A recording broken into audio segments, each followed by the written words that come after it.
السلام عليكم، أنا الحاج عامر المهدي منصور، حجاج عن المنطقة الجنوبية، وقالوا لنا موعد الطائرة الساعة 12. توكلت المطار زي الحجاج، وقال النية ماشي بيت الله إن شاء الله. أول ما جيت المطار ولا الوفود الحجاج تجي المطار ويستقبلوا فيه استقبال تبارك الله، اللهم صل على النبي. خلاص جيت في الأخير في المطار محسوب آخر مجموعة، وجيت خليت زوازي، قال لي عندك مشكلة أمنية في الزواز، لكن بسيطة تنحلها لك. الحجاج الآخرين كملوا لهم مجرياتهم وركبوا في الطائرة. الكابتن قال نطلع ما بنستنى، خلاص سكر باب الطائرة وطلع. جاني بتاع المدير الامن المطار قال لي لو الله غالب ان شاء الله ما قسمت لي، قلت ان شاء الله الطائره ما تطير توجي في ماشي بيت الله ناوي النيه. خلاص ردوا قال الطائره عطل، كلموا الكابتن افتح السلوم بتاع الطائره، خلي السلوم يجي يرفع الحاج اللي قاعد، قال ماني فاتح الطائره محركها والع.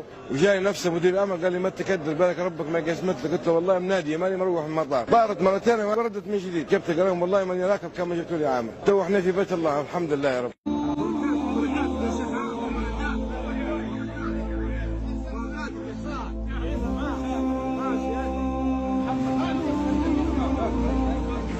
Very